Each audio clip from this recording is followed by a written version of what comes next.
a system then. A system for maximizing the utilization of your time.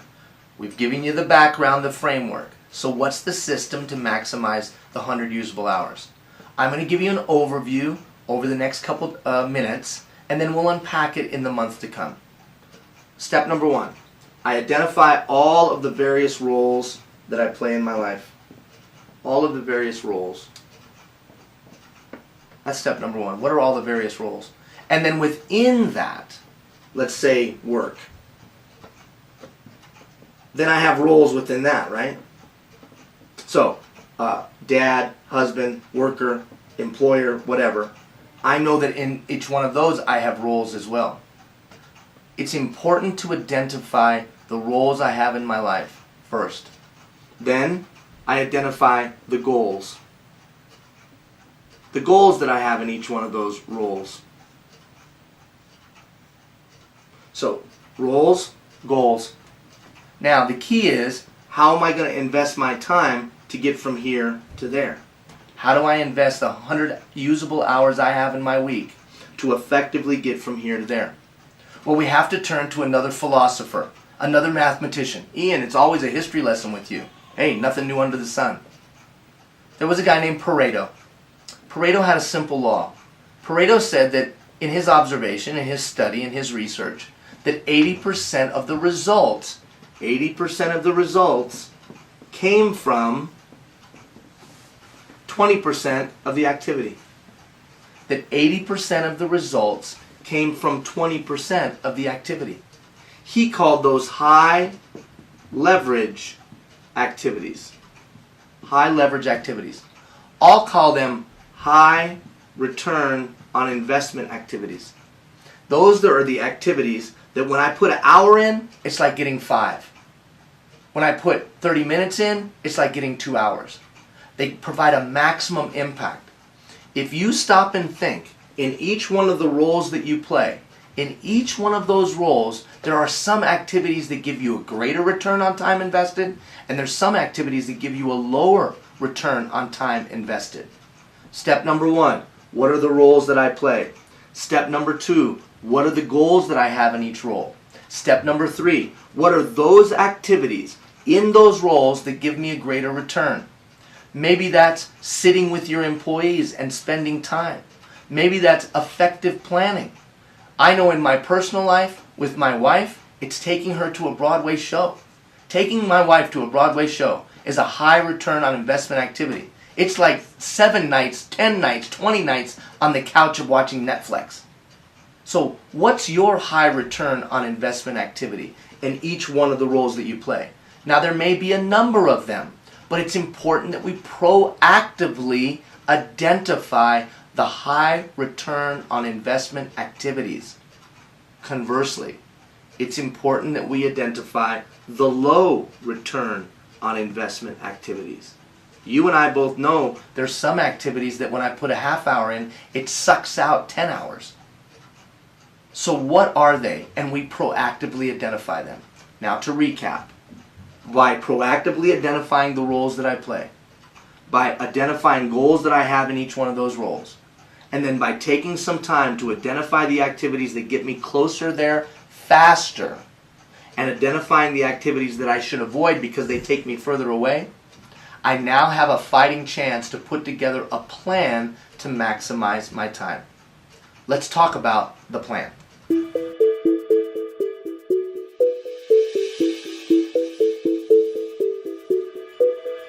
So now that we've identified a concept, a framework of 1, roles that we play in our lives, 2, the goals that we have in each one of those roles, and then the concept that Pareto taught us that there are some activities that get us closer to those goals faster and some activities that take us further away faster.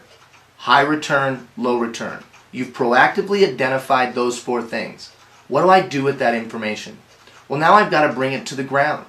I've got to take some time to organize and plan my week. Now, ideally when doing that, I've identified those goals. Now, that could be life goal. This is my life goal. Or this could be my annual goal. Or this could be my quarterly goal or This could be my monthly goal. Ideally, it's at least that's the goal for the year. And then here are the roles that I play. I'm going to sit down at the beginning of each week, either Sunday night or early Monday morning, and I'm going to map out my week utilizing a technique called time blocking. Time blocking. Time blocking. So in time blocking, it's pretty simple. I'm just going to block my time. I'm going to make an appointment, right? You've done that. Many of you do that. But I want to teach you some nuances to doing that, perhaps, that you haven't considered. So the first thing that we typically time block is appointments. Well, I've got an appointment, if this is my calendar, my week, I've got an appointment here, so I block that out. And I got an appointment there, and I block that out. And I got an appointment here, and I block that out, which is cool. That's great. But what it doesn't take into consideration are the activities that are most important. It does take into consideration the activities that are urgent, for sure. And some of you are urgency addicted, not only within your organization, but in life in general. Urgency addicted. We as a society are urgency addicted. So we focus on the things that are the most urgent, setting aside the things that are most important.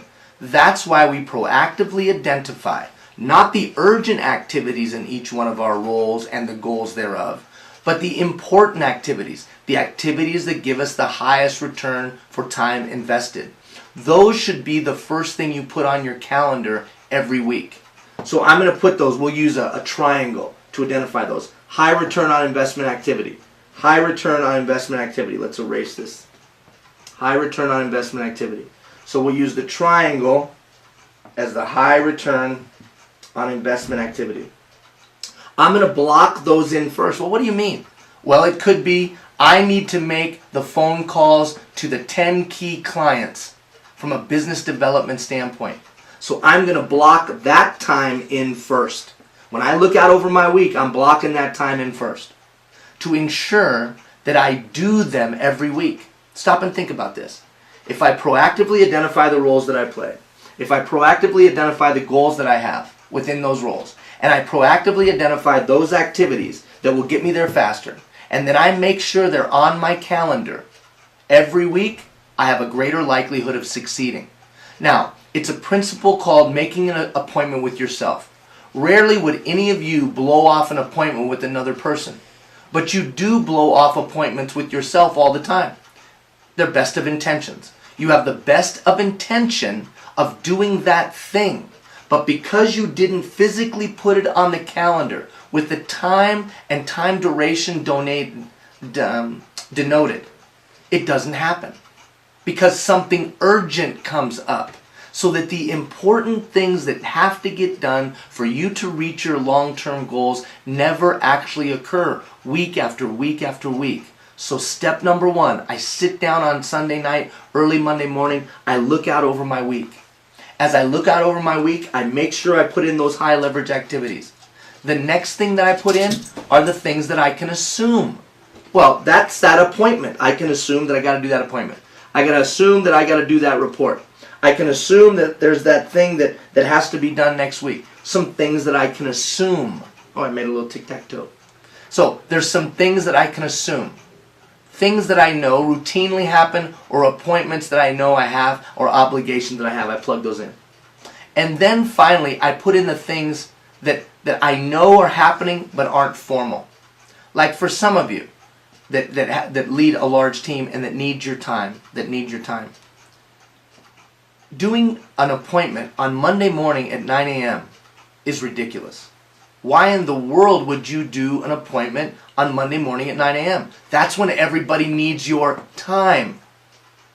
So it's important to pull up over your week, your month, and your year, your quarter and your year, at about 500 feet, and look at the natural flow of things.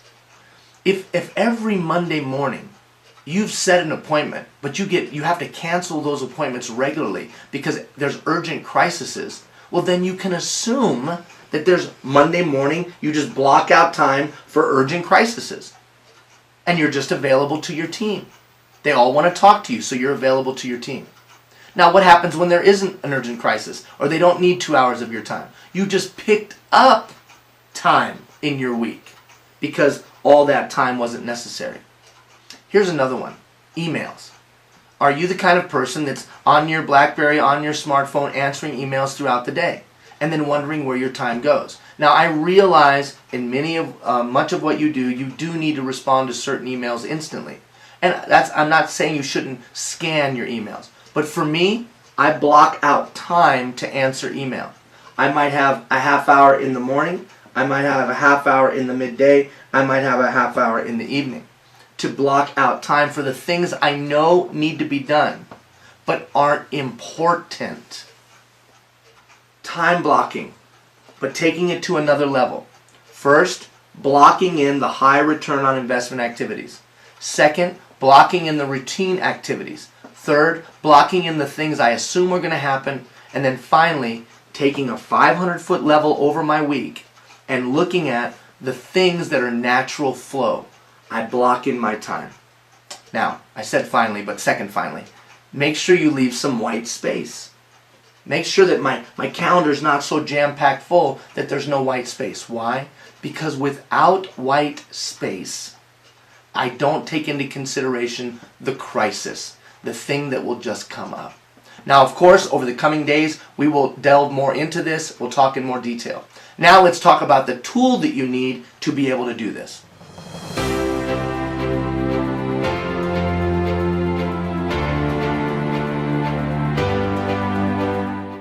So how do we take these concepts and bring them to the ground? Well, we have to have a tool to do that. To take these concepts of the goal, the role, the high return, the time blocking, we've got to take these and bring them to the ground in usable fashion. Now, some of you use your Outlook, let's say on your laptop, to organize your schedule. Others of you use a smartphone, or some of you use a day timer. Others of you use literally use just a sheet of paper and the things I need to get done today. I understand all of that. But here's some basic principles that we've found are key to the tool.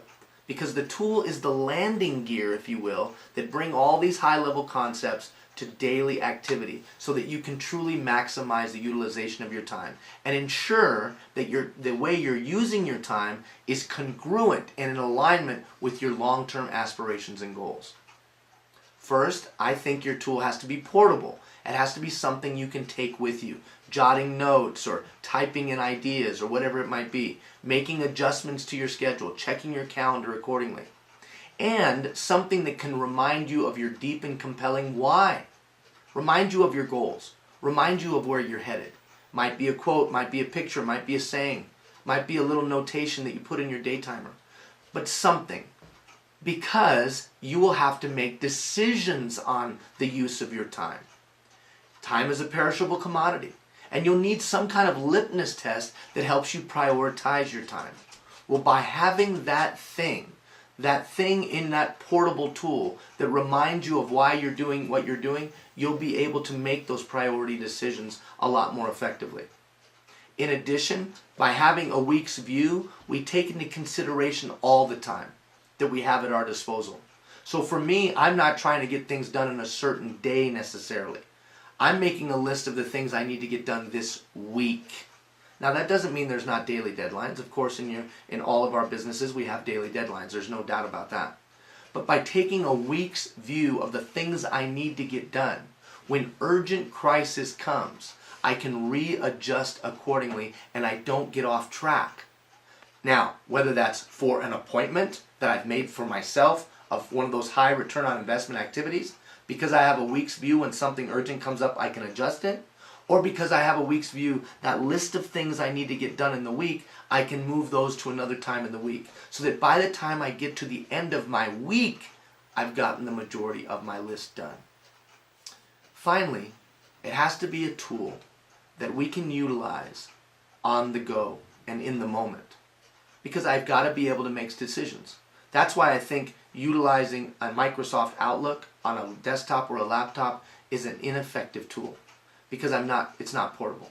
So whether it's a day timer or a smartphone, it better have a week's view, it better have a place for notation, and it better be something that I can also utilize to remind me of why I'm doing what I'm doing, the goals that I have in my life. Do you have the appropriate tool to maximize the utilization of your time? All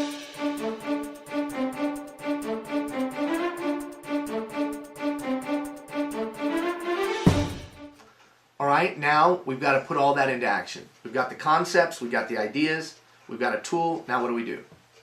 I call it planning your work and working your plan. I think the most important thing that we can do in our hectic lives today is plan. It's the most important thing. It is the ultimate high leverage activity. Because time is a perishable commodity, you would be a fool to try to use it on the fly. What?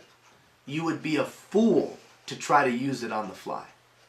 If you're not sitting down and looking out at least at your week, I can't even understand why you'd think you'd be successful. Now, I'm not being disparaging. I'm just saying common sense dictates that because I'm utilizing a perishable commodity, I better do it proactively.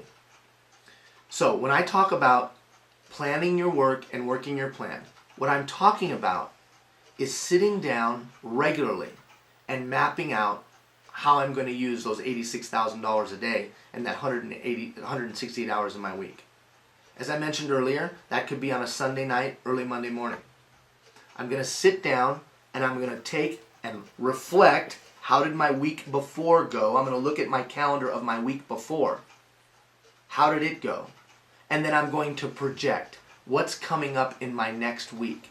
What is it that I can anticipate? What is it that I have to set aside time for in my personal life, in my professional life, in my philanthropic life, whatever?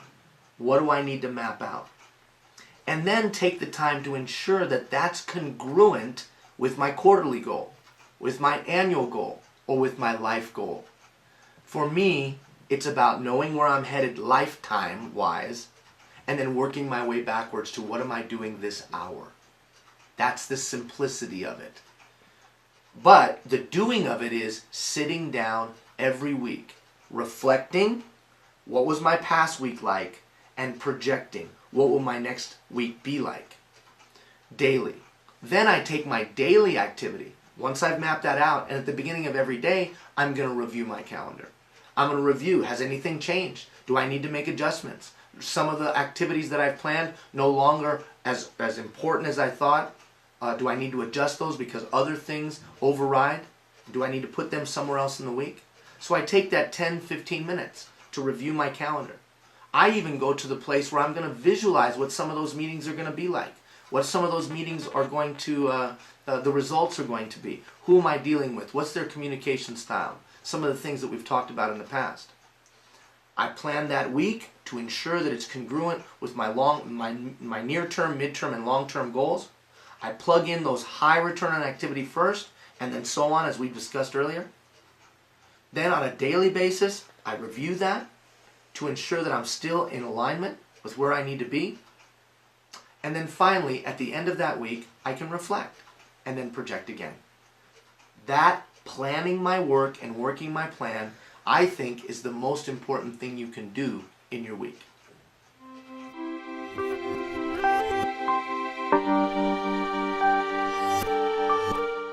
So now I've laid down some concepts for you. Some concepts for maximizing the utilization of your time. But there's no way humanly possible that in 22 minutes or so that I could lay down for you all of the key ingredients. There's no way. And there's certainly no way you could take that information and make it a part of your 80% of your unconscious behavior, your habits. There's no way. That's why over the coming weeks, we're going to take the time to teach these things to you, to make them a part of your practical toolkit. The only way you're going to make it is that you have a sound system for maximizing the use of your time. Ian, I don't like your system. Well, that's fine. I don't care if you like my system. You better have a system. So whether you like mine or you use another, do you have a system to maximize the utilization of your time? Can you take the 168 hours you have and 100 usable hours that you have in your week, and are they in alignment with the activities that you need to reach your near-term, mid-term, and long-term goals in all the roles that you play in your life? Or are you a subject to the wind of time as it blows here and there? And are you urgency addicted, only focusing on those activities that are urgent at the moment and leaving aside the activities that are important and that will bear long-term fruit? Only you can answer these questions. We'll provide the information, we'll provide the material, we'll provide the framework, we'll provide the learning opportunity. You're going to have to take and do something with it. I wish you all the best. Send me an email as always. Take care, everybody.